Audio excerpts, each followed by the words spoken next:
what's your name? How's it hanging? How's it happen? You guys know this is Ken from the Chord Progression Podcast, brought to you by Dark Fusion Systems, the best in custom compute experience for your gaming, creative, whatever needs. Go to darkfusionsystems.com and for the podcast. Get $100 off your entire bill. Use the code CPPOD at checkout or mention anytime during the bill. You get that $100 off. Now time for a feature presentation.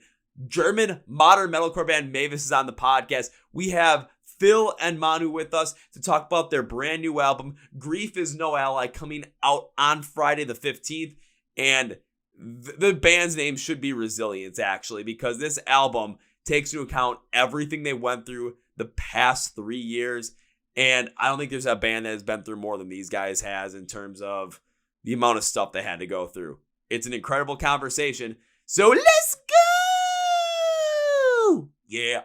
Well, ladies and gentlemen, boys and girls, listeners of the Chord Progression Podcast, we are coming to the end of 2023. I know a lot of you are already making your best albums of the year list, best songs of the year list, but don't do that just yet because this band's new album, Grief is No Ally, is coming out on December 15th, and you're going to want to add it to one of your lists, especially if it's best song or best album. There's going to be something on there for you with this band and everything they dive deep into on this album. So why don't we just dive deep into it with them? So please welcome Phil and Manu from the band MAVIS to the podcast. So gentlemen, welcome to Chord Progression Podcast. Thanks for having us. Yeah, man. Yeah, thank you. Thank you for being on, guys. And when I got the press release about you guys, when I got to hear the music, and when I was looking through it, all I could think of is, my God, for a band that's putting out like their first full-length album, you guys have gone through a lot to get to this point. And I kind of was just stunned the fact that you guys kept going and kept going through all this stuff. Speaking of resilience, I mean, as a band, MAVIS, you could probably rename you guys like Resilience and it would still fit. Maybe, yeah. Maybe that's a good title for the next album. We will see. What an introduction, man. Yeah, we appreciate that. Thank you. Oh, you're very welcome, because there was so much that was going on in there. It was just like, of course, COVID hit. And then all of a sudden, you know, I saw your studio, you guys had your stuff in, caught fire, you lost instruments, equipment, merch, and then just a whole bunch of just other things that kept happening. You guys went through it all. So I guess my first main question is how did all of this that you went through roll into the creation of this album? Because there is so much on this album that can easily stem from all of that. Yeah, it kind of does. Yeah. As you mentioned, at first we were a 5-piece. We started talking about the band way earlier in 2017 and 18, I would say, and we all met in our different bands and stuff like that, and we kind of thought, yeah, let's just see what we can do with that modern metalcore kind of style. Yeah, and we just wanted to see how it goes and started to create music. And at first it was really awesome because in 2019, when we started to release our music, we worked on for nearly 2 years at that point. Yeah, it really showed that people appreciate what we put into creating this music. So yeah, in the beginning it was overwhelming and really awesome, and we started to tour through Germany, where we are from. We started to tour through Germany, and right at the 4th or 5th gig on our pretty short career, the pandemic hit. Yeah. And that was the beginning of a long streak of, I don't know what to say, but it was at some points in this time, it was a kind of a shit show. Yeah, you have to say it like that, because right around that point, our founder even got really sick and gladly made it through his sickness, but so pandemic hit, he got sick, we changed our lineup slightly, so he left the band, and we were standing there like, okay, we planned an album at this point, so we thought we could use the time in the pandemic to create what would finally eventually become Grief Is No Ally. So it was already planned in 2020 and to record in 2021. But eventually he left, and he took some of the songs with us, and some did stick around. But yeah, and so we didn't know where our music should come from. So I stepped in and tried to do the best I can to write songs again, and write songs that fit the style of Mavis, especially. Yeah, and right after that, we lost both our guitar players. Then afterwards, we lost our drummer to different reasons. Everything was okay. We are all friends, especially right now, as we could see each other right after the pandemic again and stuff like that. But their focus shifted away from Mavis, or for some away from creating music. So and just in 2022, our whole studio burned down, as you mentioned. So that was a bummer. And but right afterwards, we somehow found 2 new members that had the energy to push us forward, to stick around and create music again, and do plans for finally recording and producing what is now Grief Is No Ally, our album. Yeah, it was an interesting time. Yeah.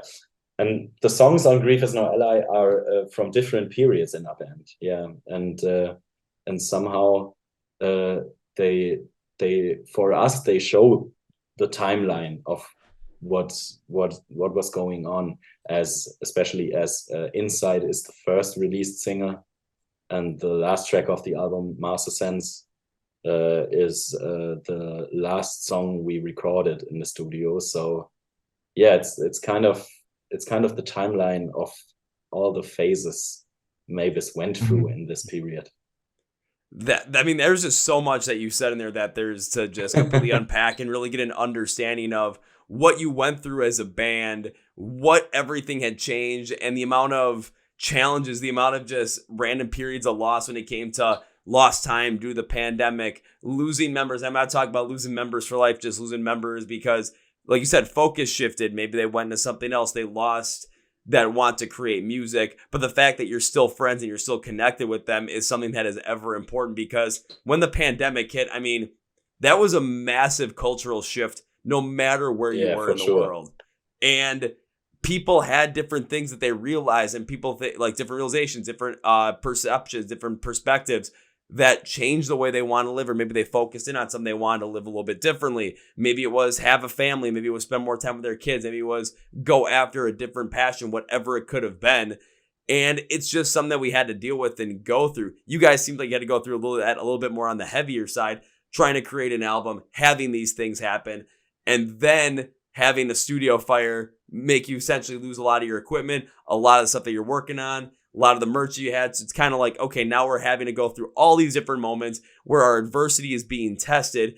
And by wrapping that whole entire story and the whole entire timeline into the album from start to finish, gives us a more of an insider look of, from an emotional perspective, what you went through all as a band from the initial point where your 5th show coming, everything's looking good, and now the world comes to a screeching halt. And for the next 3 years, you guys are constantly pushing, trying to get this working. Yeah. So many different issues are coming up. So many different adversity moments are coming up. And you're having to work through those together, separately, all over the place. So when we get to actually listen to Grief Is No Ally, we're able to start out at a low point. We're able to go through that. And by the time we get to the end of it, we kind of take a look at where your mental state was, how everything had affected you guys as a band, and where you are going forward. It's that map. It's that feeling that we get, that kind of like you said, Grief Is No Ally. Yeah, grief is not necessarily there to help you out right away.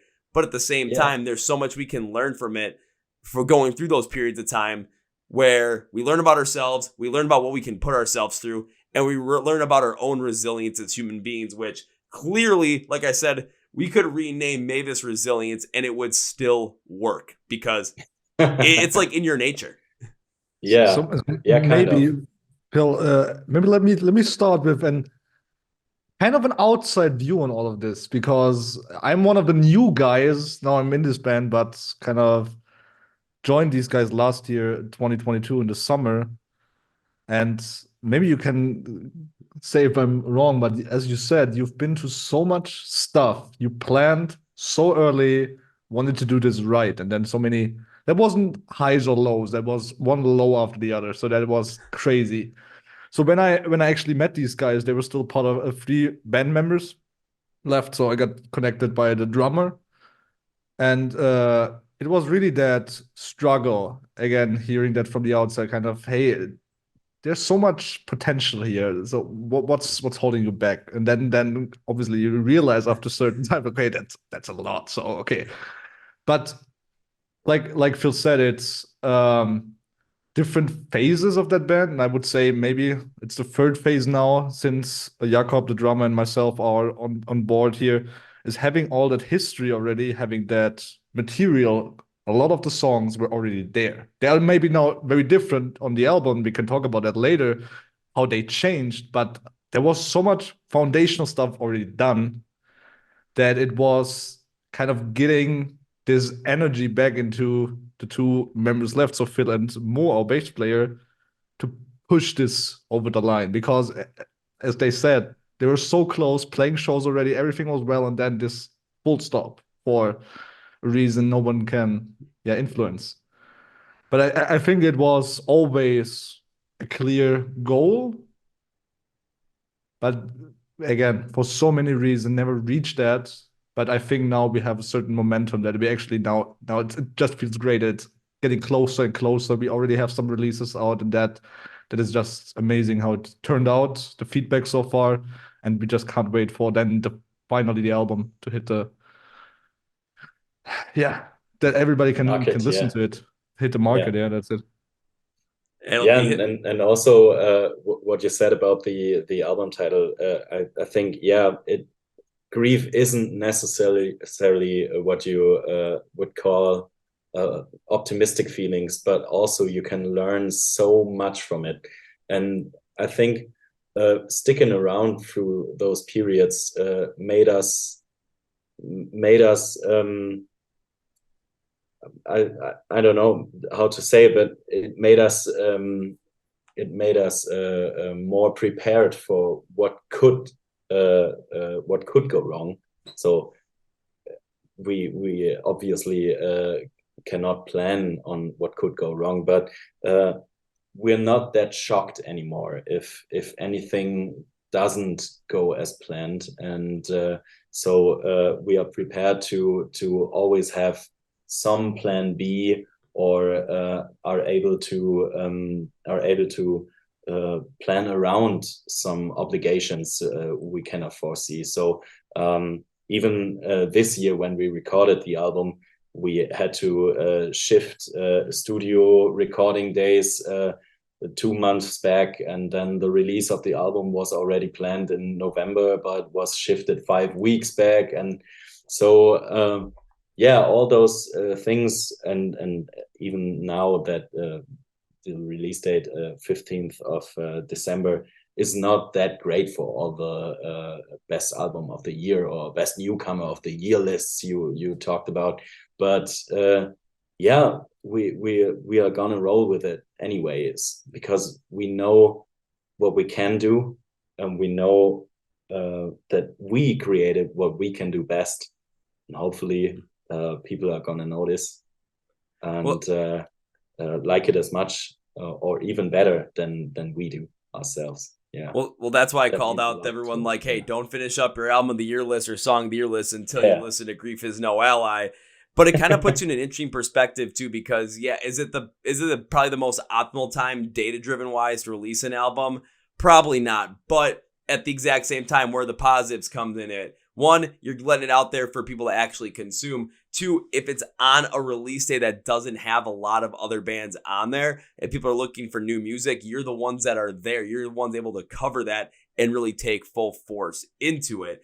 And I loved hearing Miles' perspective from it as well, because yeah, you have a different perspective on all this, seeing how everything has played out, coming into the band, not necessarily at the end of, you know, the bad times, but like not at the beginning of the bad times either, when the lows kept happening. You came in at a certain point in that. So a lot of the groundwork for this album was already laid, and it was just helping to bring that to light, get an understanding of what had gone on, but still having to deal with some of those lows yourself too helps understand where the songs are coming from, where the music is coming from, where that emotion is coming from, so that if there's any potential input that from an outsider's perspective you can even put in there, becoming a full member of the band, absolutely, that's going to be a major help, so that as you're working on it as a full band, yeah, you're going to hear certain pieces about it, but you're also going to have this perspective of, okay, if we're going to be expressing in this way, expressing it with this type of guitar tone, with this progression, if we want to have this drum pattern in the back create this certain feeling, how is that actually hitting an audience that hasn't gone through something like this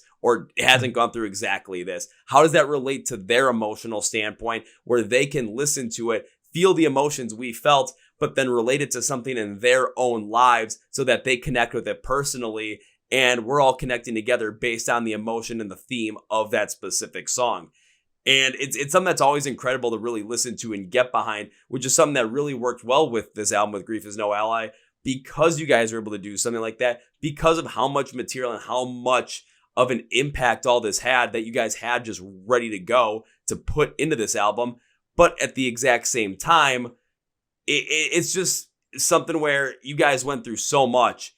And like you said, nothing phases you. You went from having all these different plans to everything getting thrown, you know, at you in the most negative way, where sometimes it was things that, you know, only happened to one band, or something that happened to the entire world where everyone had to live in something that was completely different. So going forward, you guys already have this feeling of not having to have these specific plans or perfect feelings. You guys know how to thrive on your feet and thrive in the chaos of whatever the music industry or whatever the world is going to throw at you from here on out. Yes. I can actually, sorry, let me give you one example that I would say maybe not directly, but definitely indirectly led to kind of how the album now turned out. So you talked about coming in later, not having that many lows, which is correct, but I can give you, I think we talked about this, or we talk about this still a lot because it was such a weird situation. So when I met these guys, played a couple of just rehearsing, went well. Literally that day, I met with Phil. It was the day when they wanted to tell me that, hey, do you want to join the band full time? He was literally like going, hi, but I have good news and I have bad news for you. The good news, I told you, hey, they wanted me to join the band. Bad news, by the way, we no longer have a drummer. And I was like, okay. By the way, the drummer was the one pulling me in, so I knew that guy. So, okay, fine, I'll stick with you two. Okay, let's go. That was an interesting day, but the reason I'm saying that I would kind of say that this now can directly or indirectly influences the sound or the whole album in general is, like Phil originally said, there was a founding member writing most of the songs, at least instrumentally. Then that person left, Phil kind of stepped in. That's kind of second period, like you said earlier. And then we have a third period, again, new members, and we had this in mind, okay, we need more songs. We want to have different songs. We want to have that MAVIS sound. But what is that sound? And I think the album now turned out pretty, just very happy how it turned out. But I think it all fits together very well. But like you said, it's also definitely a journey, because this basically is songs that are, what is it, 2023, 5, 6 years old, from different people, from different mindsets, periods in life. And that is maybe why this is such a great journey. At least I think it's that. Yeah, and we also saw it as a pretty much as a challenge to go into the studio with an attitude like nothing is untouchable. So we had every song pre-recorded and pre-produced already, and thought, yeah, okay, they can work as songs, but we also thought, okay, but if we think at some point, even if it's the smallest detail, we could do it better to maybe marry all those songs throughout the 3 periods, I would say, of we would say of MAVIS, to marry those songs together. then we have an album, and we have a great album, and we think it worked, and especially together with Manuel Renner, who produced the record with us, or even at least the new songs. But we took the challenge to mend those together, and people who know us obviously can tell which song is written from whom, but that's the smallest part of our listeners. And the interesting thing is to now finally have the perspective of someone who listens to Mavis for the first time and doesn't know who wrote which song, and just is talking about what Mavis is sounding like, and that the album has a kind of a concept around it, which wasn't necessarily what we planned to do. I mean, it's kind of a loose concept with grieving and the different perspectives on grieving, but that wasn't planned. That really took place over this period of time in which all those things happened to us, and we just rounded it up in those I don't know, 3 or 4 weeks this year in the studio, and try to capture those feelings the best way possible. I think the way you said it is a loose concept perfectly sums it up, because when you think about a concept album, you think about something that has a very rigid story behind it, or something that has a very rigid topic behind it, where all these songs are tied in loosely under the mindset of grief and how all of this affected what you guys went through, affected your mental state, affected you guys as a band. But it's not something that was planned. It just naturally happened. And because a lot of times, we listen to music, and of course, artists are going to pull from their personal lives. They're going to pull from their own experiences, because they're the ones creating this music. You guys are the ones that are creating this, putting this out there in the world. So we're going to hear and feel the world through your experiences, and we're going to relate it to ourselves so that we can understand, connect with the music, and even learn something about ourselves from that moment.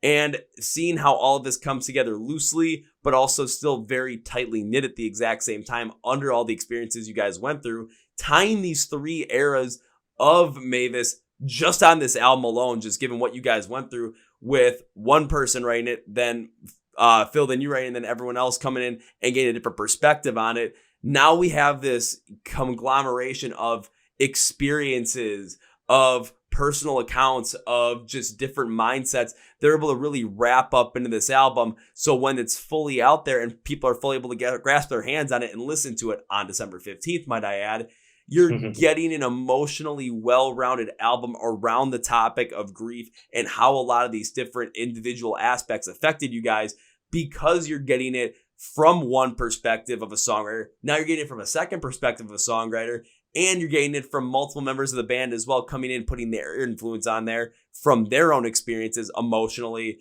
That's really going to make this well-rounded, so anyone from an audience, whether it's someone that loves to go smashy in the pit like myself, or someone that listens to heavy music and really gets down with the lyrics, are going to be able to connect with every step of the way. Yes, that's what we really try to do. Yeah, that's really well put. Yeah, and that's also the feedback that we get even on our live shows, because it's kind of 50-50 if someone wants to mosh as hard as he can, because you can do this to Mavis shows, but at the other hand, we also have people with feeling the deepest feelings they could do on a concert, just because of the things we put into it. So especially with songs that are written, some of the stuff, especially lyrically, I have written for the album, comes from the darkest places in my life I had up to this day, and other stuff is the most optimistic way I look at life now. Yeah, and that's a really wholesome outcome, I think. Yeah. Mm-hmm. I'll say that sounds like a pretty wholesome outcome if you're getting that perspective, you're getting that feedback directly from fans in a live setting. Because you listen, because especially from my perspective, you listen through the album, and of course, right from the beginning, you're going to get those heavier emotional tones that you end up feeling throughout that, because this is more the beginning of the story when a lot of these instances and a lot of these issues, a lot of these moments of adversity are happening and taking place. Of course, you're going to start to see some healing, some different perspective, but as you get closer to the end of the album, you're going to get that massive hit of emotional weight that a lot of people are going to feel through the lyrics, because now a lot of it is coming in. You've lived in that chaos for a while. There's so many different emotions at play, and mentally you're all over the place. So how do you put this all together and try and bring back this feeling of how to learn from grief, how to become better off of it, and how to potentially get more of that optimistic side so life doesn't be as bad as it was constantly living in the chaos?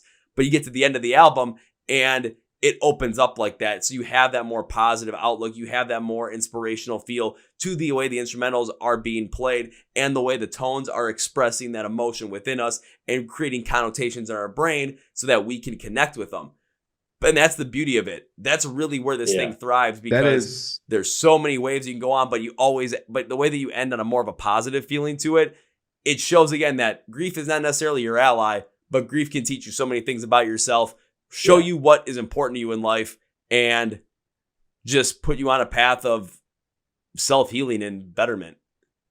That was always something MAVIS was about. Yeah. And even as you put it, right at the end of the album. And yeah, we know that may be limited to the ones who put the time and effort into it, to listen to the whole album from start to back. But especially the last song, Marcescence, which is kind of the title track of the album. Marcescence sums up different lyrics and different even synth ideas and musical modes from the songs previously on the record.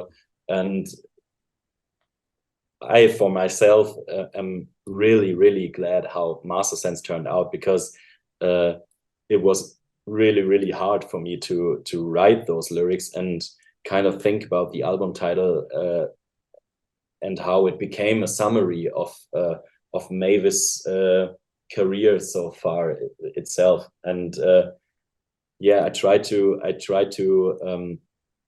put all of what happened and in the songs and in our time as together as MAVIS into that one song, musically, lyrically, and with the feeling that I had when I wrote it, the lyrics, the song, and that's even a more wholesome Easter egg, I would say, because Marcescence, the instrumental, was already existing way before MAVIS as a song. Our former guitar player, Robin, who started the band, he wrote it, I don't know, maybe in 2013 or 12. And it was a really old demo. And I talked him into creating a MAVIS track out of it. And now it never had lyrics or something like that. And now it was the last song we finished for the record, and I did lyrics to, and it became a summary of what MAVIS is. See, I totally understand that too. And when I'm looking through my notes right now just to see, okay, what did I have about that song? I mean, that's really where I got it, because when you have the beauty of the guitar work showing that lightness and positivity that can come off of working through those emotions, those feelings all around grief, but you also have the conflicted feelings with painful, unclean vocals to show more of that aggressive standpoint against everything, kind of present this anger and negativity that grief also shows us. But it's the end of the grieving process due to the fact that you're past it. You went through all those negative emotions, but now there's a lightness at the end of it too, where especially the guitar work in this song comes through. And you also, what you did with this song and how it happened, how everything gets put together, you show the complexity of the emotion of grief very well in a track right here. So I got to give you guys credit for that. Thank you very much. And how it was put together. That's awesome. Yeah, well put. Thank you. Yeah. Oh, you're welcome. You guys deserve it, especially after that track. Thank you, man. Yeah, that's really great to hear. Yeah, I think this is the feeling we always have when we play this song, and to hear that, or to hear that someone way from the outside of the band did get this feeling and this message is really touching me right now. Yeah, thank you. You're welcome. Yeah, someone way from the outside of the band on the other side of the world with a big giant ocean in between us somehow picked up exactly what you guys wanted on this song. Yeah, that's awesome to hear. Yeah, thank you. Oh, you're oh, go ahead. I will just wanna give you, because Phil, you mentioned playing it live, and I want to give you another perspective on this. Yes, you're totally right. It's kind of the emotions coming with this song. I can tell you, like, it's placed on the album. That's not an opening track for us, and we kind of play it towards the end of our set, if not at the very end of our set. And I can just give you the eye contact I had with our drummer the last gig we played last weekend. Actually, it's you played a 45-minute set, for example, already, and then this song hits. I can tell you that's not. That's It's not stressful. Let's easy put for it that me way. either. Yeah, it's we're always it's looking one of the forward to that hardest song. songs we could play. Yeah, Yeah, it's always looking forward to that song, but it's always a challenge. Which is, if I'm also honest, part of why it's so fun playing in this band. It's on one side the performance bit, all the thought process behind that, but also having that challenge really every time. Because at least maybe sometimes people say overcomplicated, but I don't think so. Is having certain complexity in what we do is I think we all, at least in the band, like it. yeah. That's something we always liked about this modern metalcore kind of sound and writing style. You sometimes have songs that are plainly technical and complicated and played on 7-string instruments with virtually every fret used or something like that, or hard rhythms. But also we really love the way some artists that influenced MAVIS, or even now we trying to do, to incorporate the more catchy and popular music, so not to say pop music, stuff like those catchy choruses into it, and kind of hiding the fact under really groovy parts how technical it really is, way inside the works, how the guitar riff is dancing around the groove of the drums or something like that. Yeah, I'm trying to look through my notes now too, because what you're talking about when it comes to putting in some more of these popular sounds that just kind of add to it, but not focusing on, okay, we're going to go with this pop style, but we want to add something in there. God, I'm just trying to look through it and see exactly what song it hit me on that. Because there was one, I'm looking through, I'm like, man, I'm always on top of this, but for some reason, I have no idea which one I was even thinking about. But there was something. Are you talking a more heavier song, or? No, I can't. I'm just trying to think of which one I thought of it with it. I'm looking through now. I'm like, oh, this is. Oh, got it. It was Limerent. That was the one, because it had this like Limerent it had really that lighter feel to it, and but it had more of this programmatic like pop side to it. But the way everything was put together, it didn't sound like it was just this flowing weird pop song that was in the middle of a modern metalcore album. It was this pop sensibility that made this song stand out in a little bit more of an emotional standpoint, to have it be a little bit lighter, a little bit more fun, because even when you're going through all these times in grief, you got to remember you're going to have those moments where certain breakthroughs are going to happen, certain positivity is going to come out of that before you get to the ultimate endpoint where you have worked past all of those emotions or worked through them to get to that end goal of having grief show you so many different things about yourself, having it help you realize so many different things about where you want to go in life. You're going to have those bits of inspiration that come through in there. And that's where, especially on Limerent, that's where it came out in that specific style and that specific sound. But it also allows you guys to, again, be technical, try new things. It doesn't allow you to stay in this very specific box of we have to make sure every song is within this certain wall of sound and this certain realm of audio. And if we go outside of it, then it just doesn't fit. You want to have the ability to express yourself and continue to evolve over time and just do whatever you want to do. I mean, you're artists. As time goes on, your perspectives are going to change. Your ideas are going to change. Yes. Your taste might even evolve a little bit. So why limit your music to what you're going to be making when you were like, 20, 22 years old? No. You got to expand it because think about some of the bands that like first made their first albums and started getting big when they were like 21, 22 years old. You listen to like 10 years later, those artists listen to the songs. It's like, we know why people like them, but there's just something about them that I'm just not into anymore. But I want to try this now. And all of a sudden they try adding something to their sound and it could be the best thing they've done to their career so far. And this let me share some how this came together before maybe you can dive into this actual song. So we knew from the very beginning, maybe even before I joined, I don't know, that we want to have 11 songs on the album, and we had 11 songs.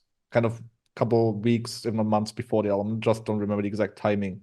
But then I think you, Phil, had a lick, a tapping, a vocal melody or something, and we just said, hey, we sat down, okay, let's try this. And this is how it turned out.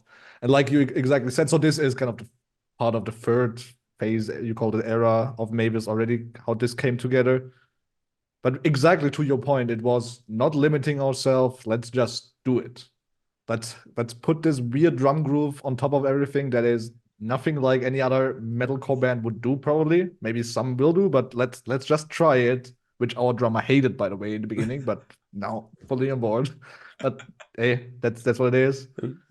But yeah, that turned out, I think, from us, one of our favorite songs on the album, but it's just so different.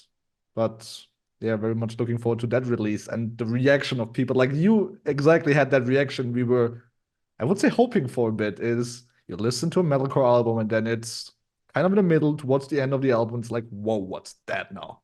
Mm-hmm. Interesting enough, the on that third phase of writing songs for Grief Is No Ally, the song we finished right before that was Hollow Eyes, and this is we would say I think the heaviest track on Grief Is No Ally, also one of the shorter ones, and maybe is right at the other end what we try to experiment with. We knew we are gonna make a metalcore album in that sense, and Grief Is No Ally is exactly that. It's a metalcore album, but we didn't want to limit ourselves to a certain amount of influences, especially as most of the bands, as you mentioned, for example, are creating an album in that early 20s, and maybe 10 years later, they just want to do something different. With our album being created within 6 years, it wasn't planned that like that, but it is now. That's what it is now. So we incorporated maybe that feelings all within that album already. So we knew we loved those songs that were created at the beginning of the band, but we knew we don't have a chance to recreate exactly that, because we are different people. We don't want to recreate exactly that. Yeah, and we didn't want that. So we were not even trying to do so. And that's how some of the stuff like Hollow Eyes or Limerent came about. Yeah, and that's a great piece about it too. Great thought process behind it. And what you said about Limerent too was, yeah, you're listening through the album and you know it's a modern metalcore album. There's going to be different things you put in there. But when you get to Limerent and you have a different feel behind the song, a different construction, a different idea behind it, while still fitting in your sound, it's like, oh, where did this come from? What is this like? It's a point on the album where, when we think about back to the album, it's a point of contention where we're going to go back and say, okay, I remember this piece. I remember something happened here. Like myself, I remember there was something there and I just could not remember which song it was or what the song name was. So I had to look through my notes to it. But in my mind, I knew that it was there. And to continue to go forward too, the fact that this took is like 6 years to put together. Guys went through 3 different phases. You already set up the precedent for yourselves that this album is going to slightly have changes to it from the front to the back based on all the experiences you went through and all the time that was put in there. Because when you guys started writing the album, your perspectives, your mindset, and what you had gone through had changed you compared to where you were when it finished. So there's so many different aspects that you're able to put into this album and continue to go forward with your music. It allows you to continue to express going further. Plus, we think about the bands that stick within such a very rigid sound and they never deviate from it. Those bands, I mean, it may have worked in the 1960s, 1970s, in the 1980s, but it does not work anymore. There are bands that are out there that stick to a very specific sound and maybe they pop off right away, but then as time goes on, it tends to wane and wane because we've heard this over and over and over again. Bands that continue to see where they're at right now, see what is influencing them, what they're getting into, what life has taken them into. They're the ones that continue to grow and evolve and continue to, expand the music scene, especially in rock and metal. Bring Me the Horizon is the best example I can think about this. Bad Omens is another great example of this from what they did from their first album to their third album. It's that ability to be open to the experience, be open to these different sounds, and be open to where life takes you, but also knowing where your voice comes from and how it still connects with the sound you're trying to create and how the core sound in your music comes from. It's going to be the thing that allows people to expressively listen to your music through all different aspects as you continue to grow, but always be able to come back to it because there's a core feeling behind it that you guys have perfected and mastered. And to be fair, this will definitely remain with us. With future releases, the stuff we are writing right now, there will be metalcore tracks, obviously, but we will not stop experimenting, trying things out. And I'd rather have someone listening to you saying, hey, I like these songs, but this one song, it's either so much better than all the others, or that's just not my particular thing here. So, but I'm more happy with that people kind of have different opinions or different feelings about songs. Like you said, you listen to the album, that song hits, and then you're like, gosh, what shall I think about that now? Mm-hmm. And there will be people that will enjoy that. There will be people that don't like it. But I'd rather have that than, like you said, doing the same formula over and over and over again. That might work. Like you also said, there are a lot of bands that do that for decades already. But that is just, I think, not what we want to do. And we will see where it takes us. And that's also not, especially for younger bands, that's not how the industry is working in our times, I would say. So it fits right in how the industry is working right now. But especially with someone like you that is knowing, even if you don't know the name of the song already, I can tell from my perspective, I love those moments when I think, oh, okay, that album from this or that artist, and there was this one song or even that one tiny bit of a part of a song, and I can't stop think about what this made me feel or what thoughts it gave me, because no matter what, I'm gonna stick to it. In a positive or negative way, let's have it your way, but hopefully in a positive way, I have to say. But even to challenge the listener to see what you can think about a metalcore album, or what is a metalcore album. Is it limited to sticking around to a formula of creating songs, or is it more interesting to have this challenge to mend very different songs together? But to be fair, you named Bad Omens, you brought up Bring Me the Horizon. Not sure about you guys, but I was definitely one of them when they changed their sound to more softer, poppier thing. I wasn't particularly happy about that at the time. Oh, And I I think a liked lot of yeah, it. immediately okay. Then Yeah. that again, that's again the different perception. Yeah. For me, in this case, it just took a while. Meanwhile, amazing. But that's kind of where you are right now. Do you want to just have the super heavy stuff they did years back, but now you kind of start to realize, oh, that's kind of I like that. Meanwhile, it's even maybe better than the old stuff. But Yeah, that's and the always with more you change. get, That's the Yeah. more you get into creating into creating professional music yourself, you start to think differently about some thought processes that may bring artists to such creative decisions. So because we faced those challenges, we had those decisions even within this short time span. Yeah, Manu, to your point too, it's when Bad Omens released Death of Peace of Mind. Like I listen to them, like I really like. I think what the songwriting, the direction they went in was brilliant, but I'm not into this. It's just not my sound, not my style. As time has gone on, I've grown to like it a little bit more. Same thing with Bring Me the Fun thing is, Horizon. I just got into Bad Omens with their latest album, and I had to start to wrap my head around what they did beforehand. So Oh, that's it. Opening up to a new audience in yeah, whatever way. If it's that, it could be something else, but it's just new listeners. That's always great. yeah, and like with what you guys do with Grief is No Ally too. Yeah, like what you said, Phil. Isn't it? It's great to have that moment where it's like, man, there's a certain song on this album that I absolutely remember. I absolutely love the way it was put together, but I can't remember the name of it. So, but if I'm talking about how much I liked it, you know that person in the audience is going to go and search for it, and they're yes, not going to find it on their first guess. But that's going yeah, to open up to another chance to listen to another song and more of your yeah, music. And even if it doesn't hit them, you have one song that's absolutely going to hit them. But you give them a chance to really open up to the rest of the music and see what else you guys have to bring to the table from this first album. There's going to be plenty yes. more still to come down the line, but this is just the start. This is just the start. We can tell, yeah. Yep.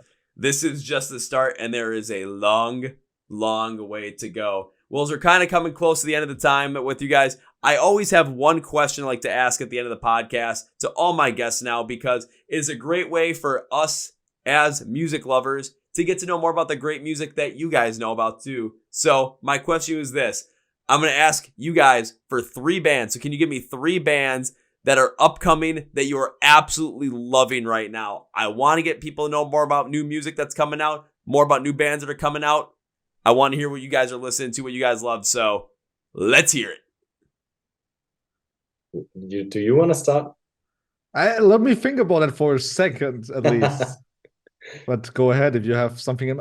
I want to share one thing. It's not up and coming, but I have to because I just looked at my Spotify rap this year, and it's for I don't know how many years. Enter Shikari, for I don't know, every year it's on top of that list. I want to just that shout out. It's not up and coming, but they're just amazing. So if But you it's guys another don't know example it, for a band that is constantly evolving.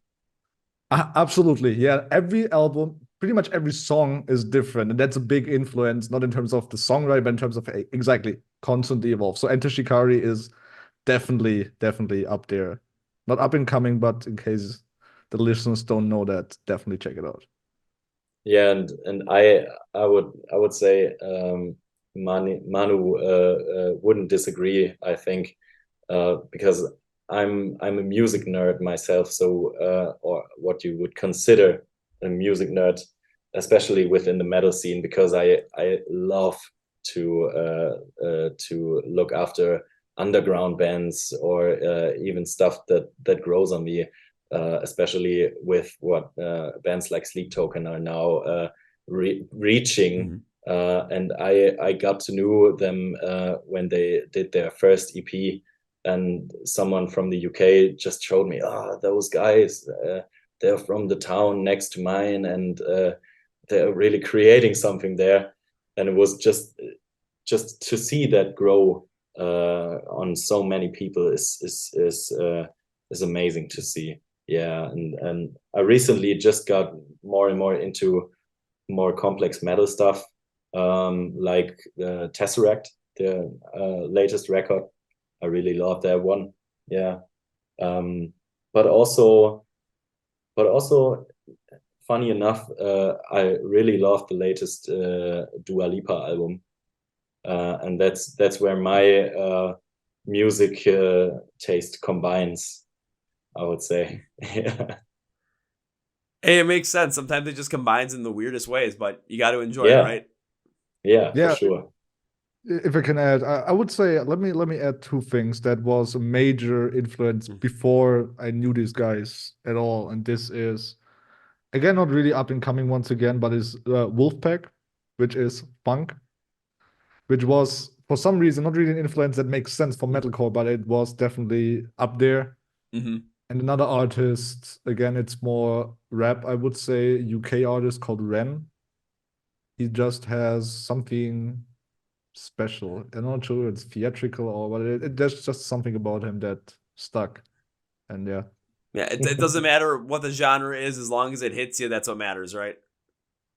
Yeah, for sure. true, Yeah. true. Yeah, And I think absolutely. it's also part of that. Not kind of is it thinking outside the box, getting influences that are so opposite of what you do. I think that's just so helpful to start a creative process, and that's what we do a lot. I Yeah. think it definitely is, because then you're getting different perspectives on different sounds, and how emotions being perceived and what you guys are liking as well. So you can pick from that, see what works, see how you guys can reverse engineer it, make it your own, and bing bang boom. Grief is no ally is the out product. Well, guys, There you as we go. bring this podcast to conclusion, one thing I'd like to do is give my guests, which is both of you, a chance to say whatever you want to say, plug whatever you want to plug, promote whatever you want to promote at the end of the episode. So, my friends, the floor is yours. Yeah, so Well, obviously our album is coming out on December 15th, so make sure you're gonna give it a spin. Check it out on all digital platforms. Check out YouTube for our music videos. Just look after our label Rising Empire or MAVIS. And also our socials, because if you're from Europe, you may likely have the chance to catch us live next year. Maybe from America, Canada, it will take some time to reach that goal to finally tour overseas. But yeah, give it a spin and tell us what you think about it. Comment and share it with your friends if you like it. We really appreciate it. yeah, that's the one thing you already said, but I will add to it. Tell us what you think. Every comment so far, DMs, everything. Try to connect with us. We're looking forward to everything. The interaction is just that we appreciate a lot. Well said, guys. And now it's time for this podcast with 3 specific things. First things first. Yes, the brand new album Grief is No Ally comes out on the 15th. And you're going to want to stay in touch with these guys. Listen to music, watch music videos, stay and connect with their socials so you know when they're going to be playing live. And then you can comment what you think about the album too, because they're going to read it and they're going to take it in fully. So best way to do that is let me be your own personal version of Google. Go to the script for the podcast where it says Find Mavis Online. Links and labels for socials, YouTube, website, merch, where you can listen to the album, stream the album, get the album is all going to be down there for you. I'm doing all the hard work. All you got to do is click on the link and go. Now it's time for number 2. Guys, whenever I've guests on the podcast, I enjoy the podcast. I tend to make a certain promise that says, thank you for being on the podcast, and I want to continue to support the band any way I can. And you guys hit on it, so this is what we're doing. It's a when, because that implies this will happen. We just don't have a day or time when this is going to happen. But when I get to see you perform live for the first time, I will find you guys. I will come up and say hi, and first round's on me. Oh, that's awesome. Yeah, thank Second you. round is on us. I can tell you. Yeah, that's for sure. I like your style, guys. I already like this. So now it's time for number 3. As we bring this podcast to conclusion, I cannot end this by saying goodbye because that is way too final. I'd love to have you guys back on again in the future. And shoot, I'm making good on that promise. I mean, first round, second round, we're just going to go back to back on rounds, having an absolute blast. So goodbye, way too final. No, this is, I'll see you later. See you later, guys. Woo! Well, folks, this is my interview with Phil and Manu from the band Mavis. And now it's time for Kevin's final thought. These guys have gone through a whole bunch in the creation of this album. From COVID to losing members due to just changing perspectives, changing wants in life, and changing worldviews around them and everything. Glad that they're all still friends, though, because that's a major key when things are going wrong, things are not going right in the world. that you still stay close and connected to the ones that you care about and the ones that you love. But they also went through, losing their instruments, their equipment, and all their merch in a studio fire, yet are still able to come out on top, get through all those lows, and put together an album that shows how much they had gone through in all different phases of when they were going through that stuff.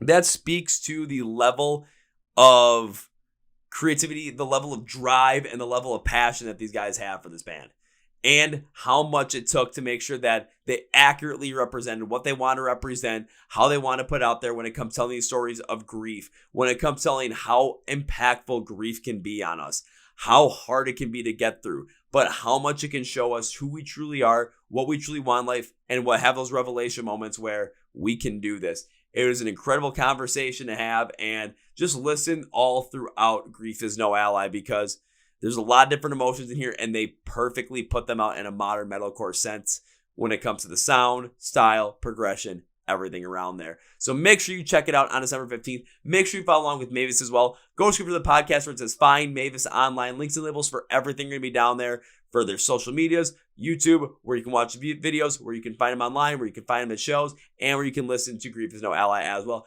Make sure to follow along with the Chord Progression Podcast. So be sure to find us on Facebook, Twitter, and Instagram. Links to the podcast below. Hit subscribe on YouTube right there if you're not subscribed. New episodes every single Tuesday and Thursday, and reaction videos every single Friday. If you're on Spotify, Podcasts, iHeart, or Amazon, hit the follow button or subscribe button. Full episodes every single Tuesday and Thursday as well. Like the episode as well. Helps push in the algorithm, and I really appreciate it.